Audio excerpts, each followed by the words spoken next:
नमस्कार साथियों, T4 teacher के YouTube चैनल पर आप सभी का हार्दिक स्वागत है। आज के इस वीडियो में हम सामान्य हिंदी जो कि शिक्षक भर्ती परीक्षा 2024, इस वीडियो में हम सामान्य हिंदी के 15 परीक्षा में आए हुए सिलेक्टेड महत्वपूर्ण प्रश्नों को हल कर रहे हैं और यह हमारा वीडियो नंबर 18वां है।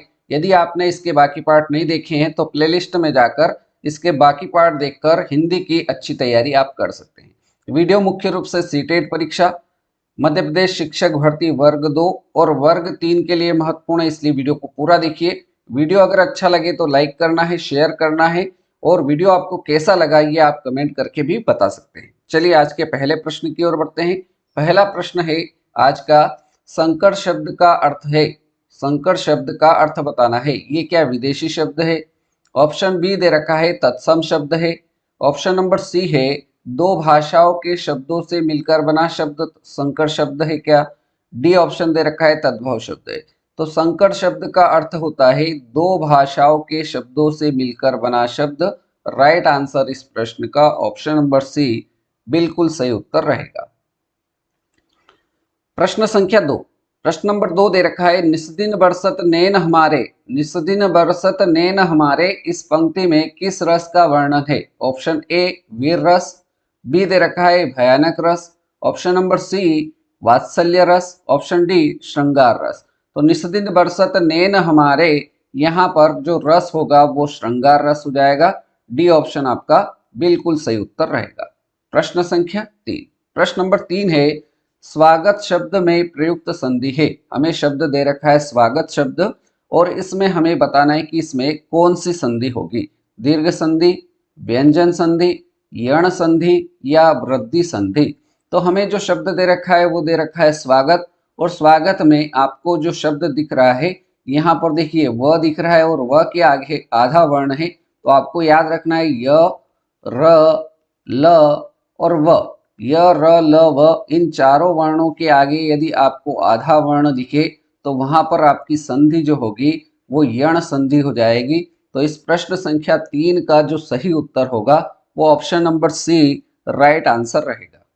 अगला प्रश्न, प्रश्न संख्या 4। प्रश्न नंबर 4 दे रखा है समास का शाब्दिक अर्थ होता है। प्रश्न नंबर 4 दे रखा है समास का शाब्दिक अर्थ क्या होता है? विस्तार होता है, विग्रह होता है, विच्छेद होता है या फिर संक्षेप होता है? तो समास का शाब्दिक अर्थ जो होता है वो संक्षेप होता है। सही जवाब हमारा ऑप्शन नंबर डी हो जाएगा। यहाँ समास के अपन विलोम शब्द अगर देखें तो समास का विलोम शब्द, समास का आपसे विलोम शब्द भी पूछा जा सकता है कि समास का विलोम शब्द क्या होता है। तो समास का विलोम शब्द होता है व्यास। क्या होता है? समास का विलोम शब्द व्यास होता है। और आपसे एक प्रश्न समास से संबंधित ये भी पूछा जा सकता है कि समास के प्रकार कितने होते हैं, समास कितने प्रकार के होते हैं? तो आपको बताना है कि समास 6 प्रकार के होते हैं। ठीक है। अगला प्रश्न, प्रश्न संख्या 5। प्रश्न नंबर 5 है सूरसागर। सूरसागर किस भाषा की रचना है? सूरसागर किस भाषा की रचना है? ब्रज भाषा की, अवधी भाषा की, बुंदेली या छत्तीसगढ़ की? तो सूरसागर ब्रज भाषा की रचना है। राइट आंसर इस प्रश्न का ऑप्शन नंबर ए ब्रज भाषा इसका सही उत्तर हो जाएगा। अगर आपसे पूछा जाए सूरसागर के लेखक कौन है, क्या पूछा जा सकता है प्रश्न? सूरसागर के लेखक पूछा जा सकता है। तो सूरसागर के रचनाकार जो है, लेखक जो है वो सूरदास जी है। कौन है? सूरदास जी है। ये आपको पता होना चाहिए। अगला प्रश्न, प्रश्न संख्या 6। प्रश्न नंबर 6 दे रखा है वर्णमाला में स्पर्श व्यंजनों की संख्या कितनी है? वर्णमाला में स्पर्श व्यंजनों की संख्या कितनी है? 20 है, 25 है, 30 या 33? तो वर्णमाला में स्पर्श व्यंजनों की जो संख्या है वो 25 है। सही उत्तर आपका ऑप्शन नंबर बी बिल्कुल सही उत्तर रहेगा। कौन कौन से होते हैं? तो क वर्ग, क वर्ग के अंतर कौन कौन आते हैं? क आता है, क ख ग घ ण, ये 5 हो गए।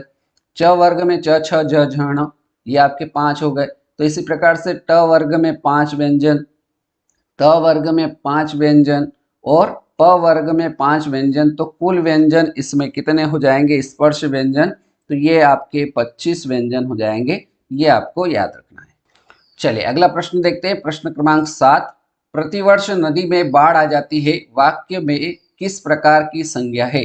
प्रतिवर्ष नदी में बाढ़ आ जाती है, वाक्य में किस प्रकार की संज्ञा है? तो यहाँ नदी शब्द के नीचे रेखांकित आपको करा हुआ दिख रहा है, तो इसमें नदी शब्द में कौन सी संज्ञा होगी ये आपको बताना है। व्यक्तिवाचक होगी, जातिवाचक होगी, भाववाचक होगी या गुणवाचक होगी? तो देखिए नदी नदी कोई सी भी हो सकती है, गंगा हो सकती है, यमुना हो सकती है, सरस्वती हो सकती है, कावेरी हो सकती है।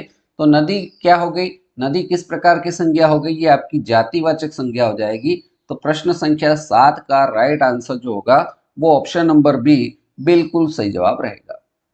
आगे बढ़ते हैं। प्रश्न क्रमांक 8, प्रश्न नंबर 8 है, निम्न में रूढ़ शब्द कौन सा है? 4 विकल्प है, इसमें आपको बताना है कि रूढ़ शब्द कौन सा है। तो रूढ़ शब्द क्या होता है?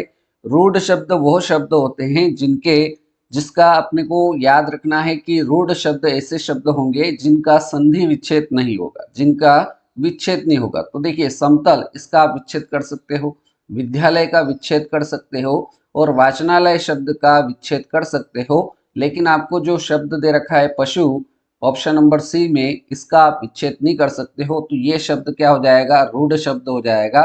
तो आपका right answer option number C रहेगा। चलिए आगे बढ़ते हैं प्रश्न संख्या 9 की ओर। एक भारतीय आत्मा किसे कहा जाता है?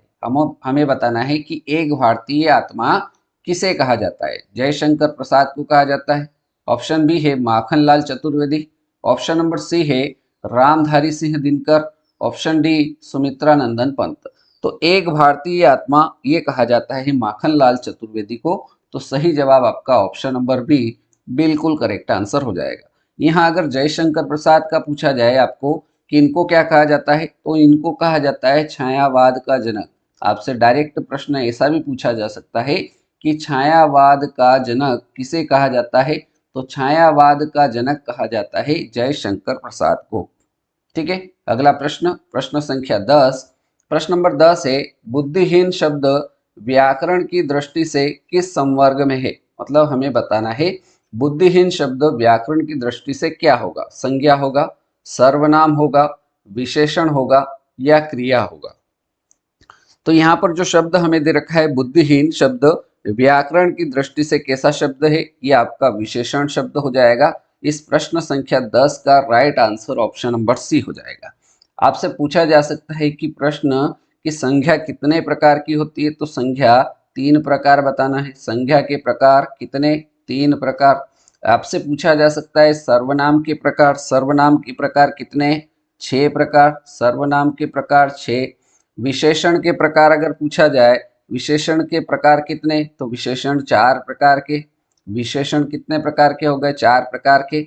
और क्रिया कितने प्रकार की होती है? तो क्रिया के प्रकार आपको बताना है कि क्रिया के 2 प्रकार। तो ये सारी जानकारी भी आपको इस प्रश्न के अतिरिक्त रखना है। अगला प्रश्न, प्रश्न संख्या 11, प्रश्न नंबर 11 है, मेला शब्द का बहुवचन शब्द क्या होगा? मेलो होगा, मेले होगा, मेली या मेलिया? तो जो शब्द हमें दे रखा है वो है मेला। मेला शब्द का बहुवचन शब्द मेले होंगे। तो राइट आंसर आपका ऑप्शन नंबर बी बिल्कुल सही उत्तर हो जाएगा। अगला प्रश्न, प्रश्न संख्या 12, लिंग की दृष्टि से दही शब्द कैसा शब्द है? प्रश्न नंबर 12 कह रहा है कि लिंग की दृष्टि से दही शब्द कैसा शब्द है? स्त्रीलिंग है, पुल्लिंग है, उभयलिंग है या नपुंसकलिंग है? तो लिंग की दृष्टि से दही, दही क्या होता है? यह होती है, तो दही होता है, इसलिए दही शब्द कैसा शब्द हो जाएगा? पुल्लिंग शब्द हो जाएगा लिंग की दृष्टि से। तो हमारा सही उत्तर जो होगा वो ऑप्शन नंबर बी बिल्कुल राइट आंसर रहेगा। आगे बढ़ते हैं प्रश्न संख्या 13 की ओर। प्रश्न नंबर 13 कह रहा है, साहित्यिक अपभ्रंश को पुरानी हिंदी किसने कहा था?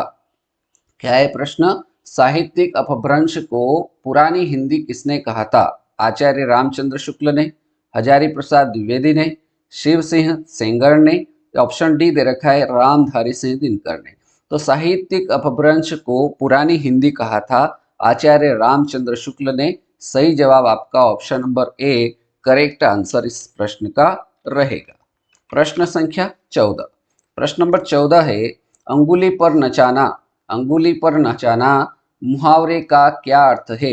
अंगुली पर नचाना इस मुहावरे का अर्थ क्या होगा? ऑप्शन देखते हैं, खतरनाक काम करना, ये इस मुहावरे का अर्थ नहीं है। बी ऑप्शन दे रखा है क्रोध में काम करवाना, तो ये भी इस मुहावरे का अर्थ नहीं होगा। सी विकल्प दे रखा है परवाह न करना, तो ये भी इसका अर्थ नहीं होगा। अंगुली पर नचाना इस मुहावरे का राइट आंसर होगा। वश में करना राइट आंसर इस प्रश्न का ऑप्शन नंबर डी बिल्कुल सही जवाब रहेगा। अब बारी है आज के इस वीडियो के अंतिम प्रश्न, प्रश्न संख्या 15। यह वही किताब है जो मुझे अच्छी लगती है, इसमें कौन सा सर्वनाम है? यह वही किताब है जो मुझे अच्छी लगती है, इसमें आपको सर्वनाम बताना है। निश्चयवाचक सर्वनाम, अनिश्चयवाचक सर्वनाम, संबंधवाचक सर्वनाम या निजवाचक सर्वनाम। तो हमें जो दे रखा है प्रश्न में, यह वही किताब है जो मुझे अच्छी लगती है, इसमें जो सर्वनाम होगा वो आपका संबंधवाचक सर्वनाम हो जाएगा। राइट आंसर इस प्रश्न का ऑप्शन नंबर सी बिल्कुल सही उत्तर रहेगा। ठीक है, इस प्रकार से आज के इस वीडियो में हमने सामान्य हिंदी जो कि शिक्षक भर्ती से संबंधित प्रतिदिन हम सुबह 9 बजे सामान्य हिंदी के 15 महत्वपूर्ण प्रश्नों को हल करते हैं। इसी प्रकार से हम दूसरा विषय भी तैयारी कर रहे हैं, गणित प्रैक्टिस क्लास, जिसमें शाम को 7 बजे हम प्रतिदिन गणित के 11 महत्वपूर्ण सवालों को हल करते हैं। तो इन दोनों समय पर आप हमारे इस चैनल पर क्या कर सकते हैं, इन वीडियो को देखकर हिंदी और गणित की बहुत ही शानदार और अच्छी तैयारी कर सकते हैं। आपने वीडियो को पूरा देखा उसके लिए बहुत बहुत धन्यवाद। यदि आप हमारे व्हाट्सएप ग्रुप से जुड़ना चाहते हैं तो आप इस नंबर 8827302459 इस नंबर पर आप क्या कर सकते हैं, मैसेज कर सकते हैं।